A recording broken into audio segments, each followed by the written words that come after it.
यहाँ से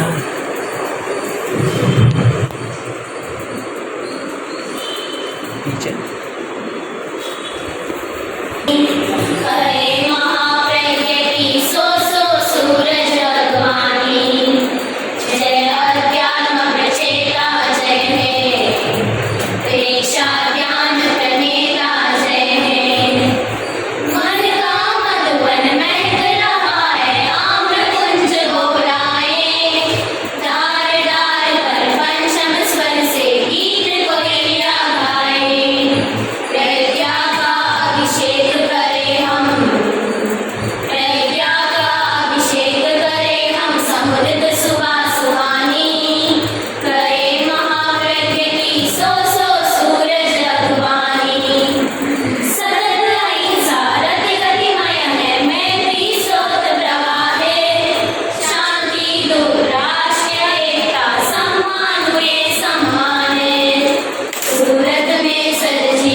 बरसे करुणा अपार, जिसके नैनों से बरसे करुणा अपार, वरद हस्त देके आशीष हर बार। वीर का दिखे रूप जिसमें, वीर का दिखे रूप जिसमें, आचार्य भिक्षु का स्वरूप तुझमें। हे महाप्रज्ञ आचार्य भिक्षु का स्वरूप तुझमें। उस महापुरुष के जन्मदिन को मनाने अपनी भावनाओं के साथ प्रस्तुत हो रही है हमारी कन्या मोहन।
SMS वाला व्हाट्सएप है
अभिनंदन। तेरा पंथ प्रणेता अवतार है महाप्रज्ञ का अवतार। अपने आराध्य के प्रति श्रद्धा सुमन अर्पित करने आ रही है वंदना जी आंचले। आराध्य देव के चरणों में कोटि कोटि नमन। विराजित सारी आत्माओं के चरणों में कोटि कोटि नमन। और यहाँ उपस्थित भाई और बहनों को मेरा सादर जय जय। विक्रम संवत 14 जून 1920 टंकोर में आज के दिन ही माँ सरस्वती के लाडले प्रज्ञान और प्रज्ञा के महापुरुष और साहित्य जगत के महापुरुष आचार्य श्री माँ प्रज्ञा जी का जन्म हुआ। आचार्य श्री माँ प्रज्ञा जी, यह नाम किसी परिचय का मोहताज नहीं है। ये नाम तो सारी दुनिया जानती है, क्योंकि अहिंसा का संदेश देने वाले इन्हों ही है। आचार्य श्री महाप्रज्ञा जी के जीवन में उनका विचार, उनका चिंतन सब कुछ समाज के लिए था, मानवता के लिए था। जैसे महाप्रज्ञा जी बोलते थे कि मैं और मेरा छोड़ो तो सब कुछ तुम्हारा ही होगा। उनका एक चिंतन और उनका एक मंत्र उनके जीवन में स्पष्ट दिखाई भी देता था। जैसे हम जानते हैं आचार्य श्री महाप्रज्ञा जी के जीवन में उनका अपना कुछ भी नहीं था, लेकिन हर कोई उनका अपना था। परिग्रह किसी वस्तु का भी नहीं था, लेकिन प्रेम हर व्यक्ति के लिए था। जीवन जीने का दर्शन हर किसी को आसानी से मिल जाता है, लेकिन ऐसे जीवन जीने वाले आसानी से नहीं मिलते। जीवन को इस स्थिति तक लेके जाने के लिए तपना पड़ता है, अपने आप को तपाना पड़ता है और समाज के सेवा के लिए तपना पड़ता है। ये कोई साधारण बात नहीं है, लेकिन असाधारण व्यक्तित्व ही असाधारण को चारितार्थ करता है। इसलिए तो राष्ट्रकवि रामधारी सिंह दिनकर जी कहते थे कि आचार्य श्री महाप्रज्ञा जी आधुनिक युग के विवेकानंद है। जैसे महाप्रज्ञा जी अपने जीवन में अनेक अद्भुत साहित्यों की रचना की। अगर आप लोग उनके साहित्य को पढ़ेंगे और उनकी बातों को याद करेंगे तो अनुभव करेंगे कि उनके भीतर कितने महापुरुषों की छवि दिखाई देती थी और उनका ज्ञान कितना व्यापक था।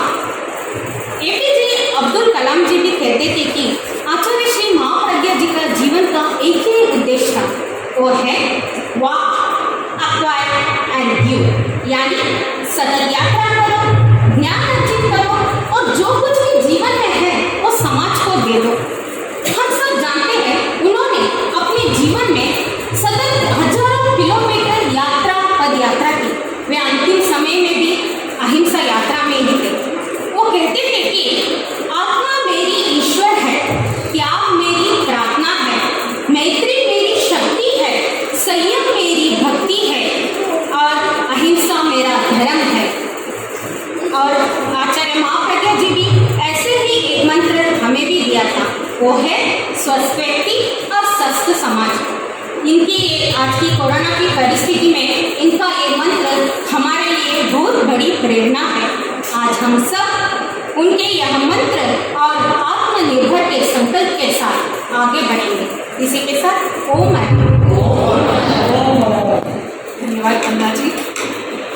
जो धरती पर आया खुले आसमान के तले, जो धरती पर आया खुले आसमान के तले, जिसकी ओजस्वी वाणी से आध्यात्मिक ज्योत जले, आध्यात्मिक ज्योत जले।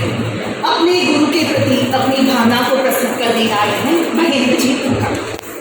सुरेंद्र कौशिके पाद संस्पृशि निर्विशेष मनस्काय श्री वीर स्वामी परम श्रद्धेय आचार्य के चरणों में शत शत वंदन। विराजित साध्वी श्री उज्ज्वल प्रभाजी आदि थानाचार्य के चरणों में सर्वभक्ति वंदना। उपस्थित धर्म सभा सादर जय जिनेन्द्र। आज हम तेरा पंथ के 10वें आचार्य श्री महाप्रज्ञा जी का 102वां जन्म दिवस साध्वी श्री जी के सानिध्य में मना रहे थे। आप विद्वान, पंडित, प्रखर दार्शनिक थे, आशु कवि, मधुर वक्ता और उच्च कोटि के लेखक भी थे। आपका अंतःकरण पवित्र, भावना विशुद्ध और जीवन खुली पुस्तक के समान था। आप अत्यंत सहिष्णु, पाप भीरु, करुणाशील और सत्यनिष्ठ थे। आपने भगवान महावीर को पढ़ा, महात्मा बुद्ध को पढ़ा, उपनिषद पढ़े, वेद पढ़े और न जाने क्या क्या पढ़ा। उस ज्ञान में अपने आप को निमग्न किया, उसे अपना बनाया और फिर जो कुछ कहा प्रामाणिक कहा। गणाधिपति आचार्य श्री तुलसी के वाचना प्रमुखत्व में चले आगम संपादन कार्य के आप प्रधान निदेशक, संपादक और विवेचक थे। आपकी कर्तव्य निष्ठा और सत्यपरायणता से 11 अंग, 12 उपांग, मूल और छेद आदि सभी 32 आगमों का पाठ संपादित हो चुका है। अनेक आगमों के संस्कृत छाया, हिंदी अनुवाद और टिप्पण भी प्रकाश में आ चुके हैं। इस विद्वतापूर्ण संपादन और विवेचन को देखकर जैन जगत के मूर्धन्य विद्वानों ने कहा, यह कार्य अभूतपूर्व है। समूचा जैन संघ इसका चिरऋणी रहेगा। आप सदा विशिष्ट ध्यान साधना में लगे रहते थे। ध्यान आपके जीवन का अंग बन गया, अभिन्न अंग बन गया। ध्यान की गहराइयों में जाकर आपने बहुत पाया। आपके प्रायोगिक प्रयोगों से ऊर्जा जागरण की एक प्रक्रिया का जन्म हुआ। यह प्रेक्षा ध्यान के नाम से प्रसिद्ध हुई। उसने हजारों व्यक्तियों को भीतर झांकना सिखाया और तनाव मुक्ति का मार्ग प्रशस्त किया है। गणाधिपति तुलसी ने गंगा शहर में कार्तिक शुक्ला 13 को आपको महाप्रज्ञ की उपाधि से अलंकृत किया और कहा, मुनि नतमल जी की अपूर्व सेवाओं के प्रति समूचा तेरा पंथ संघ कृतज्ञता ज्ञापित करता है। यह अलंकरण उस कृतज्ञता की स्मृति मात्र है। इस प्रकार आप अनेक विशेषताओं के धनी थे। इस महान आचार्य का जन्म दिवस मनाने की सार्थकता तभी होगी जब हम आपके इन गुणों को और प्रयोगों को अपनाकर आध्यात्मिक साधना के मार्ग में आगे बढ़े। आपके साहित्य, आगमों का विवेचन आदि का स्वाध्याय कर हम ज्ञान अर्जन कर अपनी जिंदगी की दिशा को बदल सकते हैं। इसी भावना के साथ हमारी शक्ति की पहचान कराने वाले उस युग पुरुष को मेरा नमन। उस युग पुरुष के अवतारी, मानवता के मसीहा आचार्य श्री महाप्रज्ञ को श्रद्धा और भक्ति के पुष्प अर्पित करने वाली है हमारी महिला नगर की बहन।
हर कोई ये कहता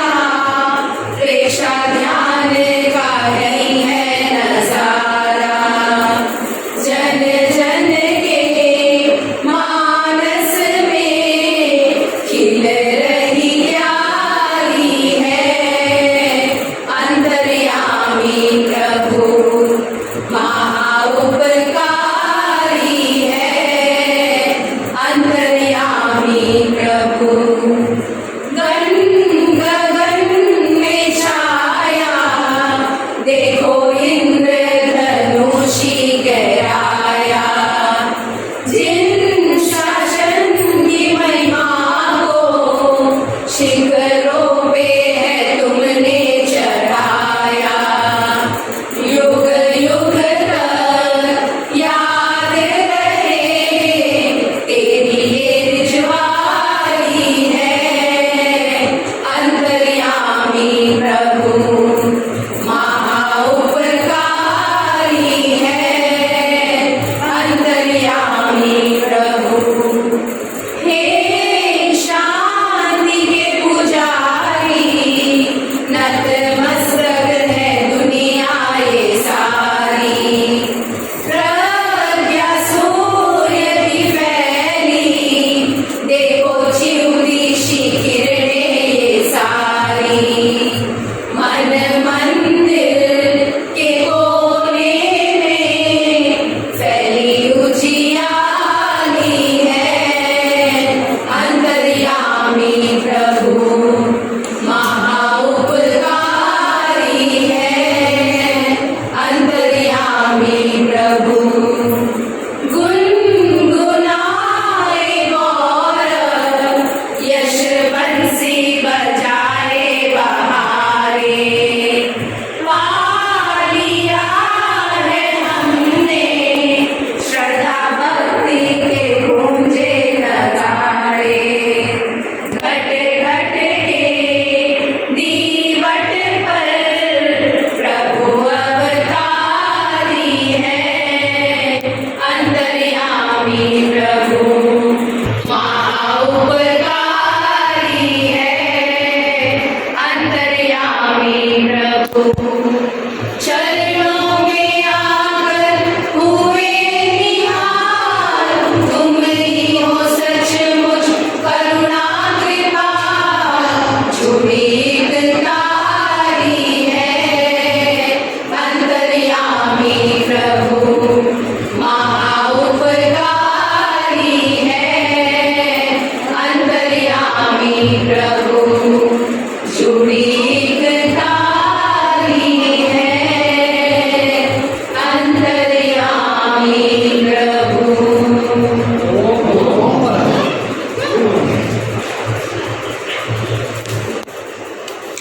एक गीतिका साध्वी श्री अनुप्रेक्षा जी की बड़ी ही सुंदर रचना है और हमने आप जी के निर्देशन में ही इस गीतिका का अभ्यास किया है।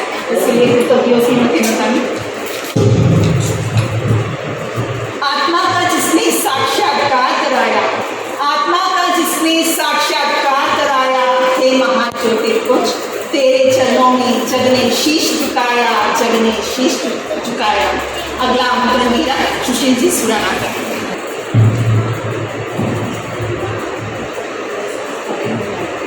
यहाँ विराजित चारित्रात्मों के चरणों में शत वंदन।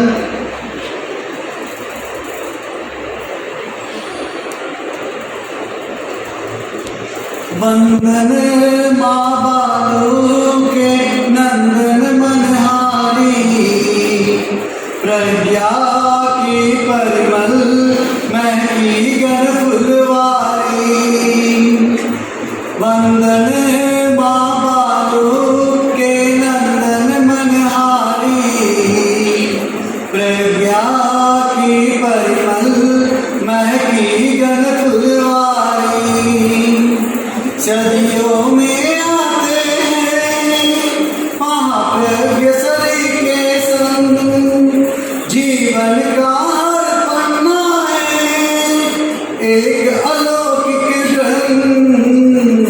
बढ़ते रहे आगे, बढ़ते रहे हम, ऊंचे शिखर पर चढ़ते रहे हम।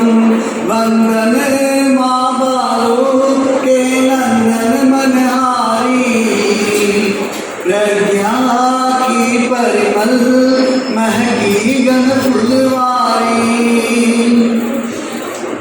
आया एक तेरी माँ बालू के आंगन, खुशियाँ छा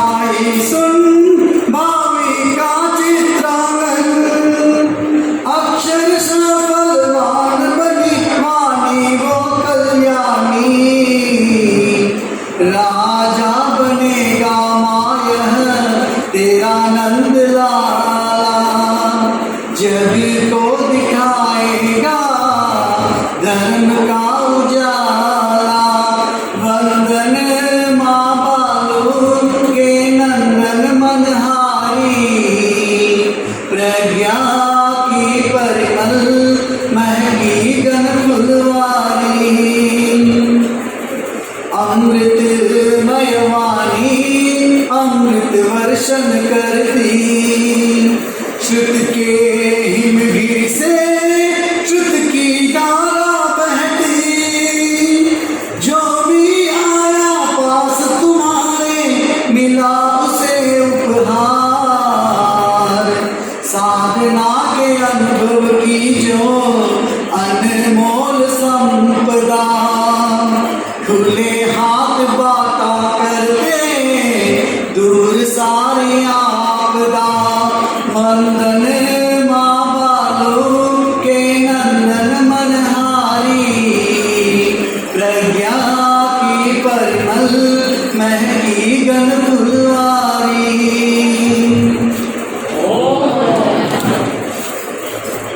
मनमोहक प्रस्तुति।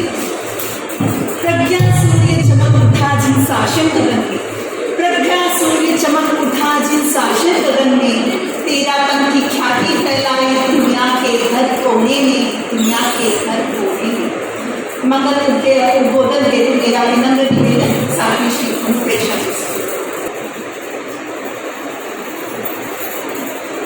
ज्योति पुत्र पुष्ट गुरुदेव के चरणों में सादर सर्वभक्ति वंदना।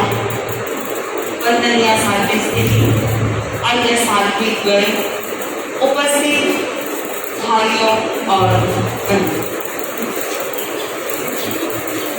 एक छोटे बच्चे ने युवक से पूछा, अंकल आपने पढ़ाई कितनी की? अंकल ने कहा कि मैंने बीए की पढ़ाई की। बीए? वो बच्चा बोला, बस 2 ही अक्षर और वो भी उल्टे। बच्चा क्या समझते कि बीए की पढ़ाई कितनी होती है, किस रूप में होती है? जिस रूप में बच्चे के लिए बीए की पढ़ाई समझना कठिन है, वैसे ही मैं समझती हूँ कि प्रज्ञा सूर्य आचार्य महाप्रज्ञ जी के महनीय कर्तृत्व और व्यक्तित्व को समझना भी कठिन हो गया, कठिन सा लग रहा। महापुरुषों का जीवन बहुआयामी जीवन होता है। उन आयामों को पकड़ना असंभव नहीं, कठिन ही हो गया। क्योंकि लेकिन जहाँ पर हम देखते हैं कि श्रद्धा भक्ति हिलोरे लेती है, वहाँ पर अपने आराध्य के प्रति, उन महान पुरुषों के प्रति व्यक्ति अपने विचारों से, अपने शब्दों से उनके व्यक्तित्व और कर्तृत्व को प्रकट करने की कोशिश करता है। क्योंकि ऐसे महनीय व्यक्तित्व के विचार, उनके चिंतन हमारे जीवन में, हमारे चिंतन में हमारे विचारों को एक नई दिशा देते हैं और वह नई दिशा हमें सत्य के निकट पहुंचाती है, हमारे भीतर के खालीपन को ऊर्जा से सराबोर करती है। आचार्य महाप्रज्ञ जी का जीवन समर्पण की पूर्ण गाथा थी। आचार्य महाप्रज्ञ जी का जीवन विनम्रता का पूर्ण आलेख था। इन्हीं समर्पण के कारण, इसी विनम्रता के कारण वे योग्यतर और योग्यतम बनते गए। 10 वर्ष का छोटा बालक नत्थू, छोटे से गांव में जन्मा नत्थू, जो कुछ भी नहीं जानता, अपने सभी साथियों से पीछे रहता, जिसे गांव वाले लोग नत्थू, हाबू, बम्बू इस रूप में अनेक नामों से जिन्हें पुकारते थे, वह नत्थू हम सब का नाथ बन गया। वह अल्पज्ञ जो था महाप्रज्ञ बन गया। अबोध बालक की भूमिका से ऊपर उठकर आत्मबोध की भूमिका पर प्रतिष्ठित हो गया। कारण क्या बना? कारण उनकी विनम्रता, उनका समर्पण। कल उन्हीं के पास दीक्षित होने के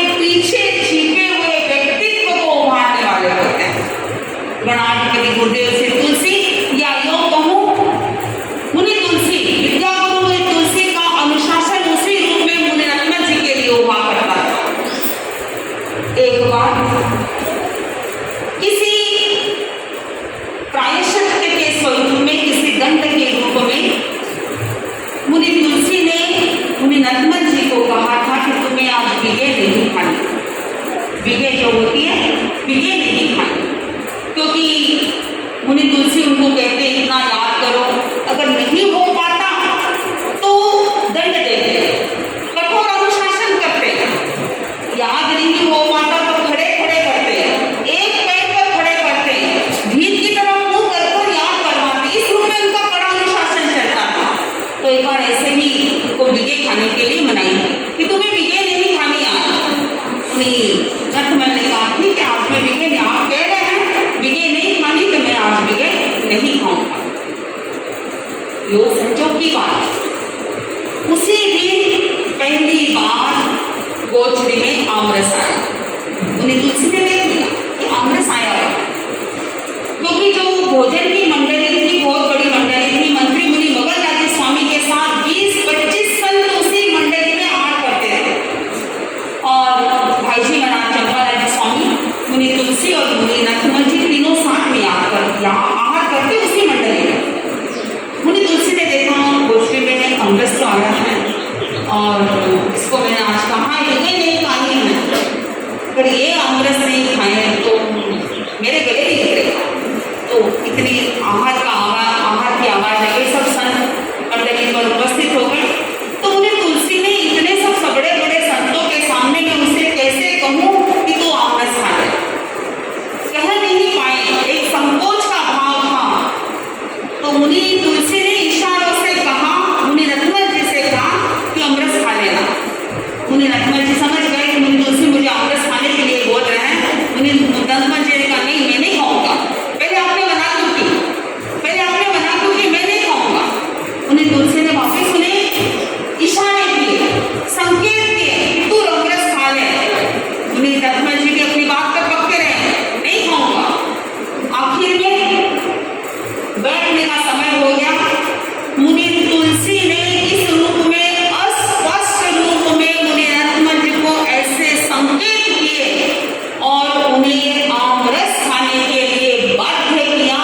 जब मुनि नंदमल ने अपनी पात्री में आमरस लिया, तभी मुनि तुलसी ने अपनी पात्री में आमरस लिया। शिष्य और गुरु का संबंध जो होता है वह संबंध चेतना के स्तर पर होता है, ऐसा तादात्म्य संबंध होता है। ऐसा संबंध ही, यह तादात्म्य का भाव ही शिष्य के भीतर में एक नई ऊर्जा का संचरण करता है। जब गुरु के प्रभाव वलय में, तेजो वलय में जब तक शिष्य समर्पित नहीं होता तब तक शिष्य का विकास नहीं होता, शिष्य पूर्णता की दिशा में आगे नहीं बढ़ पाता। आचार्य तुलसी आचार्य पद पर आसीन होने के पश्चात पहला मर्यादा महोत्सव गुरुदेव श्री तुलसी का व्यावर में था, तो चतुर्मास बीकानेर में था। मर्यादा महोत्सव के पश्चात चतुर्मास के लिए गुरुदेव बीकानेर की तरफ पधार रहे थे, जिसमें डूंगरगढ़ आया, श्री डूंगरगढ़। उस समय ये जो किशोर वय के जो संत थे, मुनि नंदमल जी, मुनि बुद्धमल जी, मुनि नगराज जी, मुनि जौहरीमल जी, ये किशोर वय के संत थे। करीबन उनकी उम्र 17-18 साल की रही होगी, 16-17 साल की। तो उन लोगों ने सोचा कि डूंगरगढ़ आ गया, डूंगरगढ़ में मन्ना राज भी हो रखा, जो ज्योतिष के अच्छे जानकार, जिनकी पकड़ अच्छी है, तो क्यों नहीं इनसे बातचीत कर ली जाए, क्यों नहीं इनको सेवा कराई जाए। तो मन्ना जी नौलखा को याद किया, ले आए और सभी संत बैठ गए। सबको अपने भविष्य को लेकर मन में उत्सुकता थी, जानने की उत्सुकता थी। सबने अपनी अपनी बात कही। जब मुनि नंदमल जी की बात आई तो मन्ना जी नौलखा ने कहा कि महाराज, ये उस कुंडली को देखकर इतने भाव विभोर हुए, उनको इतना आश्चर्य हुआ। मन्ना जी ने मुनि नंदमल जी से निवेदन किया, महाराज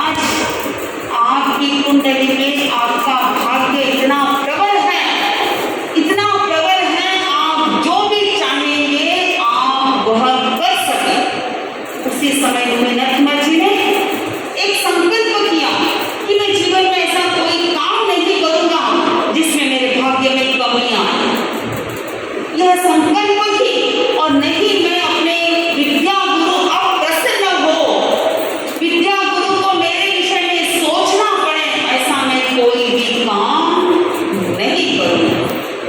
उसे संकल्प की पदवी दी और वह संकल्प ही उनको आगे बढ़ाता गया, उनको सिद्धि के द्वार तक पहुंचाता गया। गुरुदेव श्री तुलसी स्वप्न दृष्टा आचार्य थे। वे नए नए स्वप्न देखते, नई नई कल्पना करते, नए नए स्वप्न को देखते, लेकिन उस स्वप्न को यथार्थ की धरती पर साकार रूप देने वाले मुनि नरसिम्हा जी ही थे। उस स्वप्नों में रंग भरने वाले मुनि नरसिम्हा जी थे। 2005 विक्रम संवत 2005 आचार्य बने हुए आचार्य तुलसी को मात्र 12-13 वर्ष हो गए थे। उस समय गुरुदेव श्री तुलसी ने एक धर्म क्रांति आंदोलन का प्रवर्तन किया, पारमार्थिक शिक्षण संस्था की स्थापना की और आदर्श साहित्य संघ की स्थापना की। जैसे ही यह चीजें समाज के सामने आई, लोगों में हलचल मच गई, इतनी प्रतिक्रिया हुई, लोग उसे सहन नहीं कर पा रहे। इतनी प्रतिक्रिया के ऐसे स्वर, इतने निम्न स्तर के स्वर, इतनी प्रतिक्रिया, देखा पूरा समाज में हलचल से मची हुई। लोग नहीं बात सुनने के लिए तैयार नहीं थे। सही थी, उपयोगी थी, लेकिन फिर भी उसे स्वीकार करने के लिए लोग तैयार नहीं थे। चारों तरफ ऐसा तनावमय वातावरण बन गया था, प्रतिक्रियाओं का स्वर इतना प्रबल बन गया था। उस समय मुनि आचार्य तुलसी ने मुनि नरसिम्हा जी को याद किया। मुनि नरसिम्हा जी आए और आचार्य तुलसी ने अपने विचार मुनि नरसिम्हा जी के सामने रखे कि देखो, ये ऐसी ऐसी चीजें हैं, अनुव्रत है, पारमार्थिक शिक्षण संस्था है, आदर्श साहित्य है, इसको किस रूप में लोगों के गले उतारे, कैसे लोगों को इन बातों को लोगों को दिमाग में कैसे बैठाए, कैसे उनके गले इस बात को उतारे कि यह चीज जीवन में कितनी उपयोगी है। मुनि नरसिम्हा जी ने कहा, गुरुदेव अगर आपका निर्देश होगा तो सब कुछ हो जाएगा। उस समय मुनि नरसिम्हा जी की उम्र करीबन 29-30 साल की उम्र थी। उन्होंने सैद्धांतिक जो मान्यता थी, उन सैद्धांतिक मान्यता को नए विचारों के साथ इस रूप में सामंजस्य स्थापित कर संतुलित रूप में दुनिया के सामने प्रस्तुत किया। केवल प्रस्तुति ही नहीं किया, बल्कि लोगों के गले यह बात उतारी, जन जन के गले यह बात उतारी। जो गुरुदेव ने आंदोलन, अनुव्रत का आंदोलन हो या पारमार्थिक शिक्षण संस्था हो या आदर्श साहित्य संघ हो, उसकी समाज में, देश में और सब में उसकी कितनी उपयोगिता है, इस बात को मुनि नरसिम्हा जी ने जन जन के गले उतारा। आचार्य तुलसी की जो भी अनुभूतियां होती, उस अनुभूति को मुनि नरसिम्हा जी तीव्रता के साथ उन अनुभूतियों को वो स्वयं अनुभव करते। इतना ही नहीं, जिस रूप में आचार्य तुलसी का संकेत होता, निर्देश होता, आचार्य तुलसी की जो भी कुछ अपेक्षा होती, मुनि नरसिम्हा जी उन अपेक्षाओं को, उन संकेतों को पूरा करते। इस रूप में हम देखते हैं मुनि नरसिम्हा जी की जो ऊर्जा थी, जो भीतर की अंतर शक्ति थी, जो एक ज्ञान का प्रवाह था, वह ज्ञान का प्रवाह उसी रूप में बहता जिस रूप में मुनि आचार्य तुलसी का निर्देश होता। अध्यात्म जगत को अपनी प्रखर प्रज्ञा से उस विमल विभूति आचार्य श्री महाप्रज्ञ जी ने जीवन भर प्रकाशित किया। इतना ही नहीं, अपनी आध्यात्मिक और वैज्ञानिक सोच के आधार पर उन्होंने धर्म को समाज में, शिक्षा संस्था में और अधिक इस रूप में उन्होंने इस रूप में प्रस्तुत किया, नए रूप में क्रांति की। इतना ही नहीं, अन्य दर्शनों का गहनतम अध्ययन कर जैन दर्शन को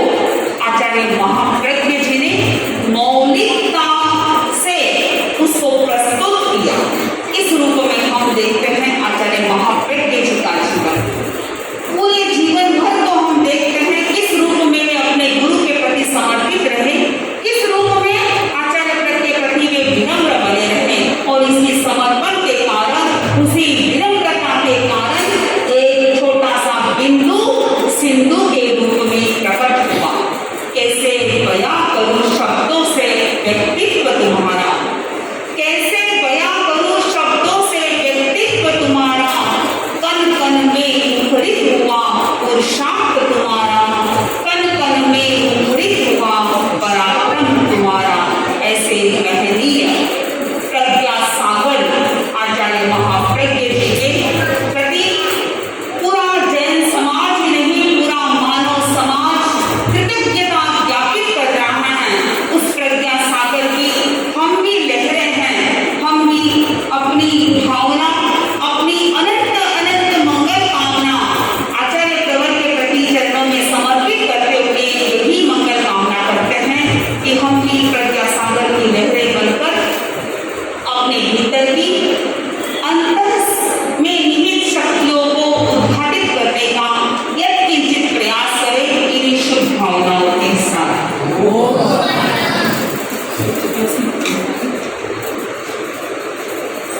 गुरु की सन्निधि में दुनिया सारी, गुरु की सन्निधि में दुनिया सारी, गुरु का पथ दर्शन पद पद मंगलकारी, पद पद मंगलकारी।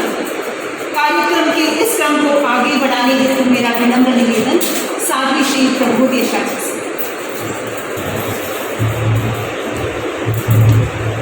अनंत अनंत आपका विवेक आराध्य की चरणों में वंदना। वंदनीय साध्वी श्री जी, साध्वी में उपस्थित धर्मानुरागी भाइयों, आज हम आचार्य श्री महाप्रज्ञ जी का 102वां जन्मदिन मनाने जा रहे हैं। मैं अपनी भावना गीत के वास्ते में प्रस्तुत करना चाहूँगी। जिन शासन की शान गाते हैं गौरव गान, तुम ही हो पुण्य निधान मेरे महाप्रज्ञ भगवान, मेरे महाप्रज्ञ भगवान। जिन शासन की शान गाते हैं गौरव गान, तुम ही हो पुण्य निधान मेरे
मेरा अगला नरेश सिन्हा से मैं विचारों के साथ प्रेक्षा प्रेता आचार्य महाप्रज्ञ जी के चरणों में सतसत नमन।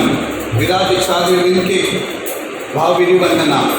उपस्थित भाइयों और बहनों, अत्यंत हर्ष का विषय है कि आज आचार्य महाप्रज्ञ जी का जन्म दिवस मनाने हेतु हम यहाँ एकत्रित हुए हैं। अप्रमाणित जीवन जीकर उन्होंने कई सिद्धियां हासिल की हैं। उनका एक प्रवचन भी यदि हम जीवन में उतार लें तो हम बिंदु से सिंधु बन सकते हैं। अवस्था में अंतिम समय तक उन्होंने धर्म संघ के लिए अभूतपूर्व काम किया है। उनके द्वारा प्रसिद्ध जीवन विज्ञान और प्रेक्षा ध्यान ने अनेकों जीवन को कायाकल्प हुआ है। हम उस महापुरुष को सत नमन करते हैं एवं भावभीनी वंदना प्रकट करते हैं। ओम अरहम। प्रज्ञा की ज्योत जलाई पाया न वरदान। महाप्रज्ञ की खोज निराली प्रेक्षा ध्यान व जीवन विज्ञान। प्रेक्षा ध्यान व जीवन विज्ञान। अपनी अमृतवाणी से हमें लाभान्वित कराने हेतु मेरा विनम्र निवेदन साध्वी श्री उत्पल प्रभात से।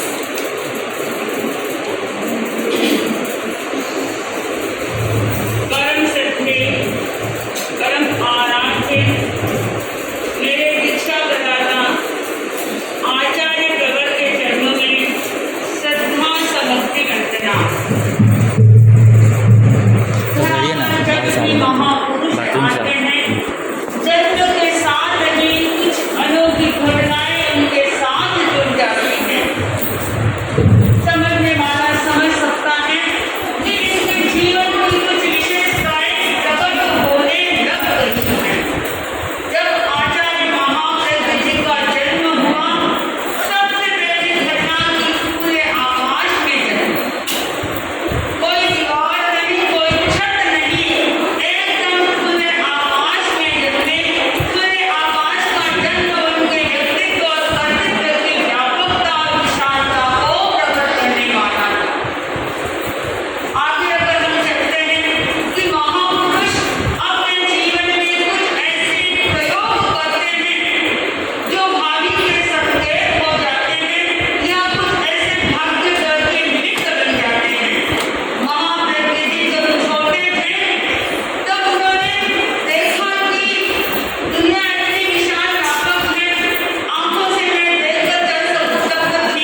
दूर